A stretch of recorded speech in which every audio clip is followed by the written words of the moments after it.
Ma première conclusion, c'est que j'ai été un bon président. J'ai donné quasiment tout mon temps de parole aux intervenants précédents, en ne gardant que les dernières miettes, on va dire, pour moi. J'ai pourtant beaucoup de choses à vous dire.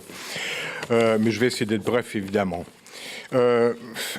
Évidemment, on pense aujourd'hui à cette mécanique, j'ai envie de dire, des projets nationaux qui a été mise en œuvre depuis un peu plus de 20 ans, et les différents succès.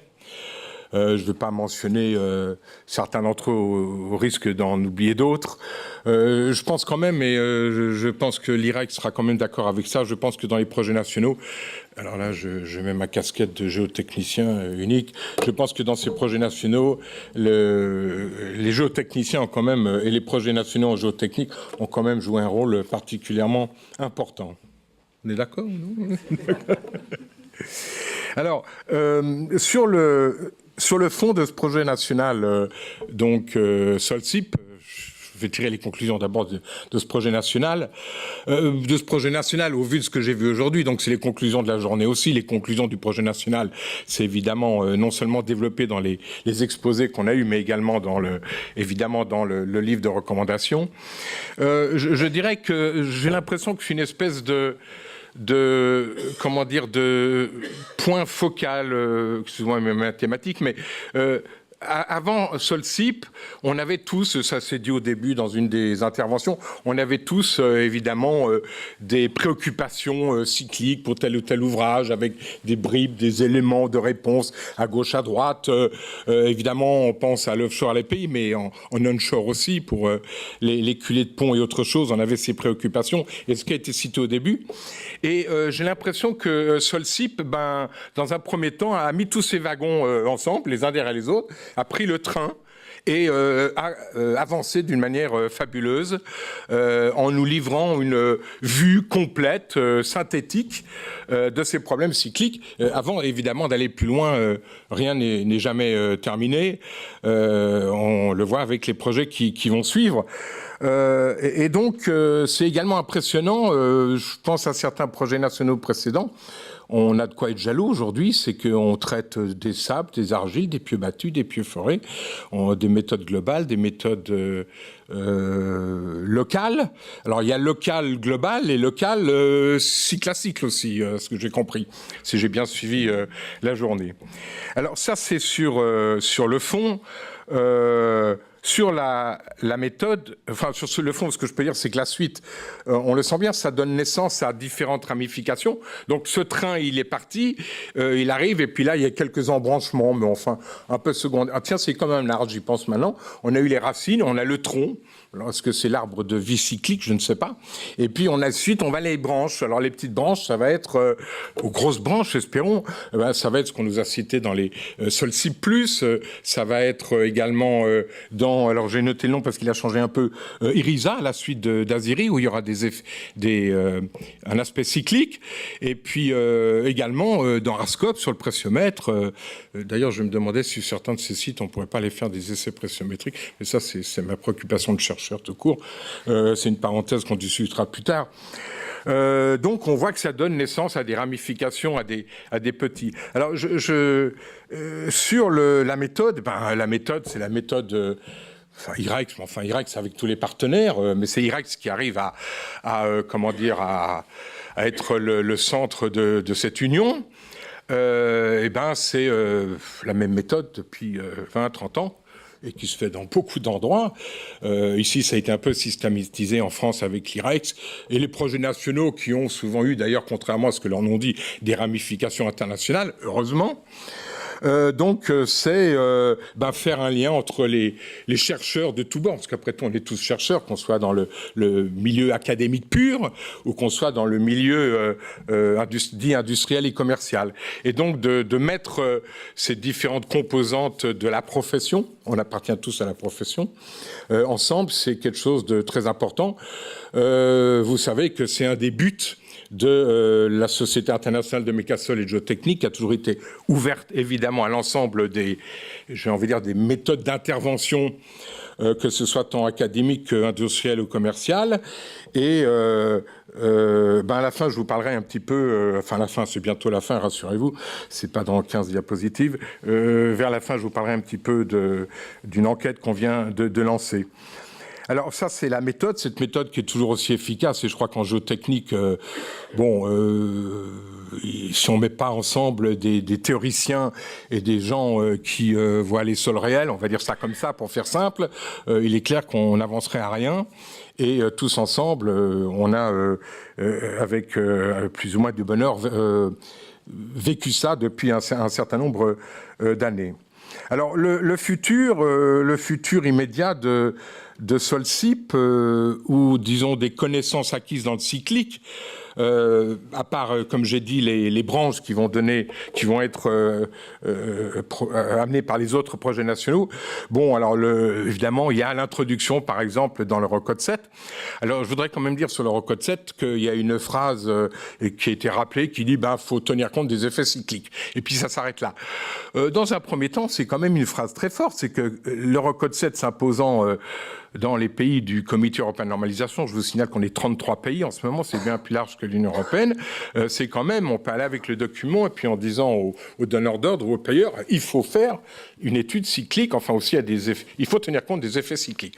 Alors évidemment, c'est toujours mieux de donner les méthodes, mais enfin donner une méthode, j'ai envie de dire, ou des méthodes ou des approches j'ai envie de dire uniques sur un thème donné dans 33 pays différents, c'est pas évident. Alors de ce côté-là, évidemment, on se réjouit tous que Solcip va être traduit en anglais, que ça va être quelque chose à utiliser par nos représentants, là je me place du côté français, par les représentants français et d'autres qui sont intéressés à Solcip, à mettre sur la table de l'évolution de l'Eurocode 7, évidemment, au moment où on voudra entrer dans des recommandations un peu plus détaillées en ce qui concerne les méthodes de calcul. Alors, avant de vous dire quelques petites choses sur la Société internationale, j'ai trouvé un jeu de mots en français. Alors, d'ailleurs, je dois vous dire que chaque fois, c'est un plaisir pour moi de parler en français parce que ça m'arrive plus très souvent. Et d'être ici à Paris. Merci de m'accueillir à Paris, au fait. Bon. Écoutez, j'ai trouvé un jeu de mots là, c'est merci.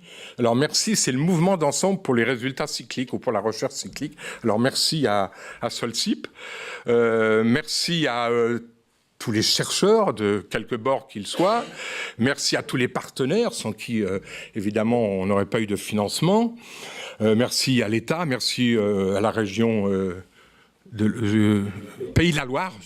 Bon, bref, merci à tous les partenaires, aux bureaux d'études, aux universitaires, aux écoles, aux entreprises. Merci à eux tous qui ont encore rendu cette chose possible. Et merci à l'IREX, évidemment, qui a besoin d'organiser les chercheurs, ce qui n'est pas toujours la chose la plus facile d'un projet national. En tout cas, dans certains laboratoires universitaires, déjà, c'est pas évident. Alors, mettre tout le monde ensemble de cette manière-là, c'est pas si facile que ça. Bon, j'ai oublié les trois quarts des choses que je voulais vous dire, mais c'est tant mieux pour vous, autrement on serait là encore plus tard. Alors, simplement, en essayant de prendre un peu du recul, je remarque deux choses. Alors, tout à l'heure, je me suis amusé à regarder l'âge moyen d'un certain nombre d'entre nous qui intervenions aujourd'hui.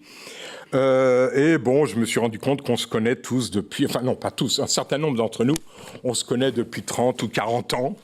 Donc, nos études d'ingénieurs étant déjà terminées, donc ça vous donne à peu près l'âge des personnes en question. Moi en plein dedans, évidemment. Et en regardant ça, je me disais, et puis on évoquait l'avenir, les gens qui vont les gens déjà plus jeunes qui sont intervenus aujourd'hui, ça fait plaisir. Les gens qui vont intervenir, on a cité les noms de doctorants ou de post-docs qui vont intervenir dans les prochains projets nationaux. Donc ça, c'est une chose très importante, c'est le rajeunissement quand même. Notre génération a été particulièrement, je ne sais pas si c'est la même chose au Royaume-Uni, on a été particulièrement inquiet d'un trou de génération un peu derrière nous. Après tout, c'est que c'est la génération légèrement d'après qui est suffisamment forte pour remplacer quasiment 2 générations, et qu'importe le trou en question, ils vont s'en accommoder. Alors c'est vraiment une grande joie de se rendre compte qu'il y a plein de jeunes qui s'intéressent. Et puis une autre question qu'on se pose à la société internationale, c'est la féminisation de notre profession. Je vois qu'elle avance bien. Alors je n'ai pas fait de statistiques ni dans les partenaires de Solcip ni dans cette salle. Mais enfin, c'est une impression générale. Ne serait-ce que, moi je pense aux derniers doctorants ou doctorantes que j'ai eus, la profession se féminise et est en train de prendre, le témoin de cette recherche, de ce type de recherche ou de la profession de géotechnicien. Donc ça c'est très bien. C'était un message au nom de la société internationale. Ça, mais je pense qu'en France on a quand même les mêmes, les mêmes préoccupations ou les mêmes remarques à faire qui sont évidemment tout à fait réconfortantes. Alors, je vais terminer par 2 annonces. J'ai vu que ça se faisait avant. La Société internationale a lancé il y a 3-4 jours, le vendredi dernier, c'est valable jusqu'à la fin avril, une enquête, un questionnaire sur le lien entre State of the Art and State of Practice in Geotechnical Engineering. C'est en anglais sur le site. Le comité français, dans son efficacité habituelle, a déjà envoyé à vous tous, vendredi soir, je ne sais pas si vous avez ouvert vos mails pendant le week-end, j'espère que vous n'êtes pas obligés, comme certains d'entre nous, d'être sans arrêt dessus. Mais enfin, donc cette enquête a été lancée. Vous cliquez sur le lien qui vous est donné, comme on dit aujourd'hui, cliquez, et répondez à cette enquête. C'est donc le lien entre, on va dire, l'état de l'art au niveau de la connaissance et l'état de la pratique. Qu'est-ce qui, dans, on va dire, la recherche, arrive à passer finalement dans la pratique de tous les jours, avec ce problème très souvent qu'on appelle knowledge of knowledge, c'est-à-dire les connaissances sont là, mais est-ce que les gens qui ont besoin de les utiliser savent que la connaissance est là, la connaissance de la connaissance? C'est un problème important. Toujours est-il que cette enquête, si vous cliquez au bon endroit, vous avez décliné comité technique par comité technique un certain nombre de questions qui sont posées, qui essayent de vous faire dire ce que vous comprenez de l'avancée de nos connaissances qui sont passées dans la pratique, et qu'est-ce qu'il y a encore comme choses à faire, ou les choses qui manquent au jour d'aujourd'hui. C'est peut-être une enquête qu'il faudrait recommencer tous les 5 ans ou tous les 10 ans. Qu'est-ce qui manque aujourd'hui précisément pour faire ce close the gap, donc fermer le gap, je vais même prendre que toi le trou, l'écart entre la connaissance, l'art, disons, et la pratique. Alors, écoutez, la deuxième chose, ou la troisième, ou la quatrième, je ne sais plus où j'en suis, c'est évidemment, j'espère tous vous voir à Séoul. C'est le prochain congrès international de mécanique des sols et de géotechnique. Il sera organisé comme le congrès de Paris de 2013, pour lequel nous avons, un certain d'entre nous, la faiblesse de penser que c'était une réussite. À savoir que ce sont les comités techniques qui ont pris en main l'organisation des sessions et qui ont animé les débats avec donc un certain succès et un petit peu moins de politique et de géopolitique, mais surtout de la science et de la technique par l'intermédiaire de ces comités techniques. Donc je vous dis à Séoul, on se reverra avant évidemment, beaucoup d'endroits, mais à Séoul, et je pense que les uns et les autres, que ce soit sur la scène française, la scène européenne ou la scène internationale, on sera fiers d'aller raconter ce que Arscope a réussi, ce que Solcip a réussi, et des ramifications que Solcip crée pour un avenir qui a déjà commencé aujourd'hui. Merci de votre attention.